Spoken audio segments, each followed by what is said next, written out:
அரைப்பணி நண்பர்கள் உங்களுக்கு ரொம்ப நேற்று தான் நான் மருத்துவருடைய ஆலோசனைக்கு பின்னால் ஊருக்கு போகலான்னு முடிவு பண்ண தான் நான் வந்திருக்கிறேன். முதல்ல நம்முடைய தமிழ்நாட்டுடைய தொலைக்காட்சி பத்திரிகை ஊடக நண்பர்களுக்கு என்னுடைய மனமார்ந்த நன்றியை முதல்ல நான் தெரிவிச்சுக்கிறேன். இந்த ஓடுறது ஒளியறது பதுங்கிறதெல்லாம் திராவிட இயக்கத்திற்கோ திராவிட முன்னேற்ற கழகத்திற்கோ இல்லை. அப்படி அண்ணன் கலைஞர் அவர்களும் தமிழ்நாட்டு முதலமைச்சர் திராவிட மாடல் நாயகராக இருந்தவர் அண்ணன் மு.க. ஸ்டாலினும் எங்களை அப்படி வளர்க்கவில்லை. அரசியலாக சந்திப்பதற்கு எப்பொழுதும் திராவிட முன்னேற்ற கழகம் என்றைக்கும் சளைத்ததில்லை. பொதுவாக நான் மார்பு சம்பந்தப்பட்ட ஹார்ட் சம்பந்தப்பட்ட மருத்துவம் தொடர்ந்து 2016 இருந்து சிங்கப்பூரில் mount Elizabeth hospital doctor Jayarama லிங்க விநாயகர் தான் இடது டிபார்ட்மெண்ட். அவர் ஒரு தமிழ்நாட்டுக்காரர், கிட்டத்தட்ட 30 ஆண்டு காலம் அங்கே இருக்கார். அவர் அங்கே இருக்கிற தமிழ்நாட்டுக்கிற அரசியல்வாதிக்கு எத்தனை பேருக்கு அவரை தெரியும். அவர் பெரும் உதவி செய்வார். யாருக்கு போனாலும் என்ன மருத்துவம்னாலும் உதவி செய்யக்கூடியவர். 2016 மவுண்ட் எலிசபெத் ஹாஸ்பிட்டலில் அந்த ஆஸ்பத்திரியில் ஆகஸ்ட் மாதம் 13ஆம் தேதி 2016 முதலாக நான் மருத்துவத்திற்கு முதல் அங்கே போய் ஆற்று சம்மந்தப்பட்ட மருத்துவம் நான் பார்த்தோடைய வரலாறு இது பூரா இருக்குது. இதோட சம்மரி பூரா இருக்குது. இது 2016. ஆனால் தொடர்ந்து 2023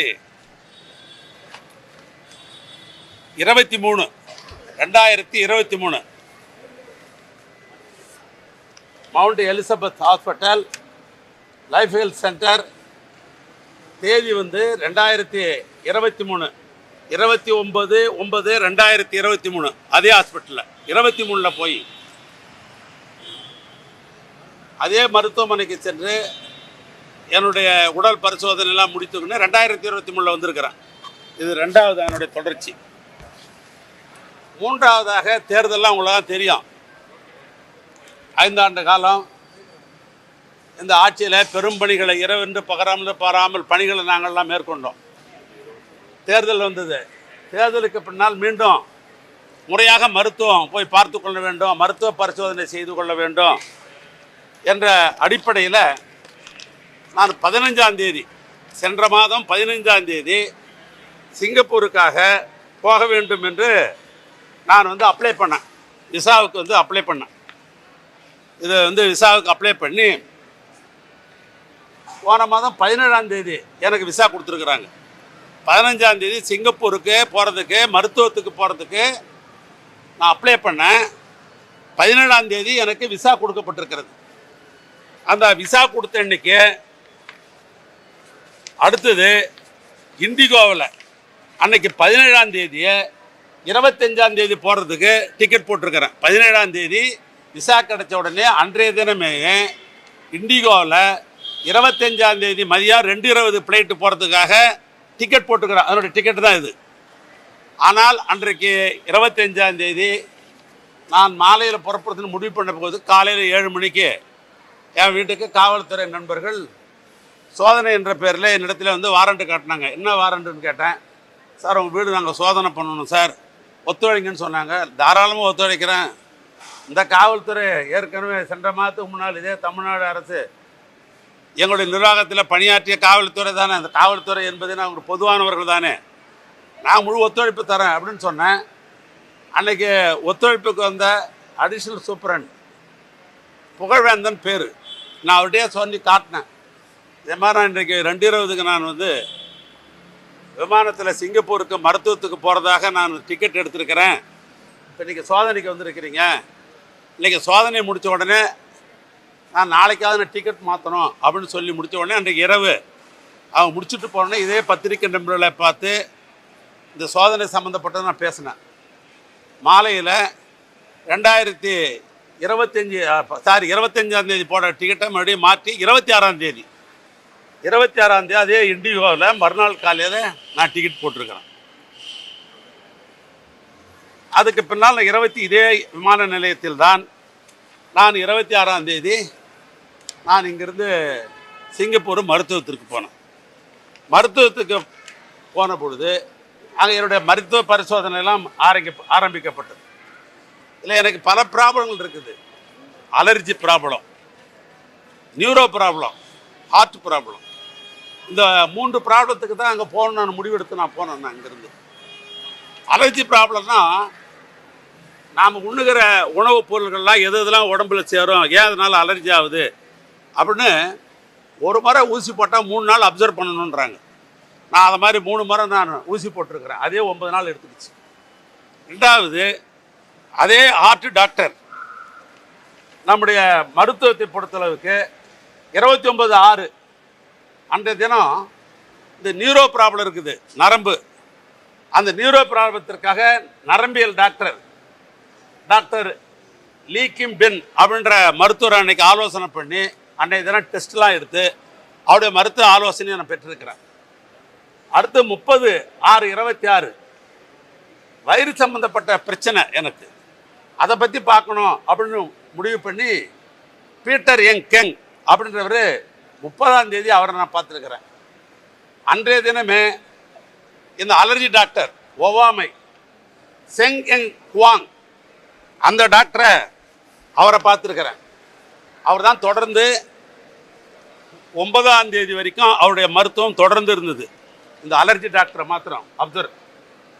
அதே நேரத்தில் 3ஆம் தேதி இதய மருத்துவர் நான் சொன்ன டாக்டர் ஜெயராம லிங்கவிநாயக்கர் அவருடைய பார்வையில் தான், அவர் தான் சீஃப் டாக்டர். அவருடைய ரெஃபரன்ஸில் தான் ஒரு டாக்டர் நான் பார்த்துருக்கிறேன். அதுக்குரிய எல்லா டாக்டருடைய சம்மரி என் கையில் இருக்குது. ஒரு டாக்டர் என்ன ஆலோசனை கொடுத்துருக்காங்க, என்ன மருந்து கொடுத்துருக்குறாங்க, என்னன்றது பூராமே கம்ப்ளீட்டாக அவைகள் அத்தனையும் என்னிடத்தில் எல்லாமே இருக்குது. 3ஆவதாக அவர்கள் கொடுத்த மொத்தமும் இந்த கேஷ் ஷீட்டில் தான் மொத்தமும் இருக்குது. எல்லா டாக்டரும் கொடுத்தது இந்த 26/2026 சம்மரி கம்ப்ளீட்டாக. நான் எந்தெந்த டாக்டரை பார்த்தேன் என்ன அப்படின்ற மொத்த சம்மரியும் இசிஜியிலிருந்து வயிறு ஹார்ட் சம்மந்தப்பட்ட அந்த உங்களுக்கு எல்லா சம்மந்தப்பட்டதும் 26 எடுத்தது மொத்தமும் எல்லா டாக்டருடைய கன்சல்ட்டிங்கு அவங்களுடைய சம்மரி. நான் எப்படி இதுக்கு மேலே என்ன உணவு சாப்பிட்ணும், என்ன செய்யணும், என்ன மாத்திரை சாப்பிட்றது மொத்தமும் 26 இதுக்குரிய டாக்குமெண்ட்டு இவ்வளோ இருக்குது. இத்தகைய சூழ்நிலையில் 3ஆம் தேதி வர சொல்லி ஒரு சம்மன் எங்கள் வீட்டில் ஒட்டினதாக எனக்கு தகவல் சொன்னாங்க. நான் உடனே அந்த சம்மனை ஃபேக்ஸில் அனுப்ப சொன்னேன். அதில் படித்து பார்த்தேன். நீங்கள் 3ஆம் தேதி வரணும் அப்படின்னு அந்த சம்மன் இருந்தது. நான் உடனே அந்த சம்மனுக்கு மரியாதை கொடுத்து அங்கேயே உடனே ஒரு கடிதம் எழுதி நான் 3ஆம் தேதி அந்த சம்மனை பொறுத்தளவுக்கு நான் இப்படி தான் எழுதியிருக்கிறேன். அப்படியே படிச்சிடுறேன். வணக்கம், என் மீது தொடக்கப்பட்ட எஃப்ஐஆர் வழக்கு சம்பந்தமாக 9/7/2020 அன்று மீண்டும் விசாரணைக்கு 3ஆம் தேதியை கொடுத்ததுக்கு லெட்டர் கொடுத்துட்டேன். நான் என்ன கொடுத்தேன்னா, எனக்கு வர்றதுக்கு 10 தினங்கள் ஆகும், நான் மருத்துவம் முடிச்சுட்டு வர்றேன் அப்படின்னு சொல்லிட்டு அது கடிதம் கொடுத்தேன். 3ஆம் தேதி கொடுத்த கடிதத்தை அதிலே 10 தினங்கள் நான் குறிப்பிடுறேன். ஆனால் உடனே 9ஆம் தேதி வான்னு சொல்லி ஒரு லெட்டர் கொடுக்குறாங்க மறுபடியும். அந்த லெட்டருக்கு தான் நான் எழுதியிருக்கிறேன். என் மீது தொடக்கப்பட்ட எஃப்ஐஆர் வழக்கு சம்பந்தமாக 9/7/2020 அன்று மீண்டும் விசாரணைக்கு வர சொல்லி நோட்டீஸ் அனுப்பியுள்ளீர்கள். 3/7/2020 அன்று எனது வழக்கறிஞர் மூலமாக நான் சிங்கப்பூரில் என் உடல் சம்பந்தமாக மருத்துவ சோதனையில் ஈடுபட்டுள்ளேன். எனக்கு 10 தினங்கள் அவகாசம் தாருங்கள் என கடிதம் கொடுத்திருந்தேன்.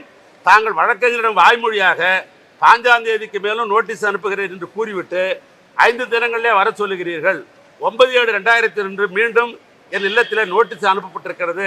மேலும் 12/7/2020 மருத்துவ சோதனை முடிந்துவிடும். எனவே தாங்கள் 12/7/2000 மேல் எந்த தேதியில் அழைத்தாலும் விசாரணைக்கு முழு ஒத்துழைப்பு அளிக்கிறேன் என்பதை அன்புடன் தெரிவித்துக் கொள்கிறேன் அப்படின்னு நான் கடிதம் வக்கீல் மூலமாக அனுப்பிச்சிருக்கிறேன். எங்கே ஓடுறாங்க, எங்கே ஒளிகிறாங்க, எங்கே பதுங்குறாங்க? மருத்துவத்திற்கு எப்பயும் போகிற மாதிரி போகிறோம். கடிதம் வக்கீல் மூலமாக அங்கே இருந்து நாங்கள் கொடுக்குறோம். முழு ஒத்துழைப்பு தரேன்னு சொல்கிறோம்.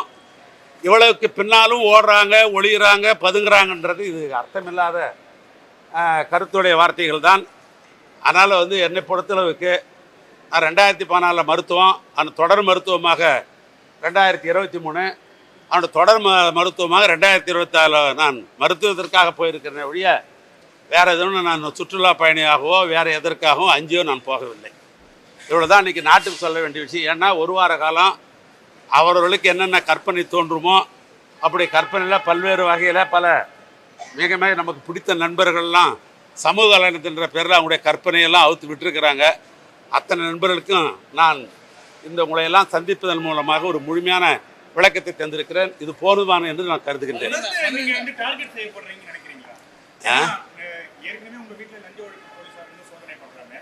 முதலமைச்சரும் வந்து 2 அமைச்சர்கள் தான் குறிப்பிட்டு பேசுறாரு. செந்தில் பாலாஜி குறிப்பிட்டு பேசுறாரு, இன்னொன்னு உங்களை குறிப்பிட்டு பேசுறாரு. தொடர்ச்சியாக உங்களை டார்கெட் பண்ண தான் நினைக்கிறீங்க?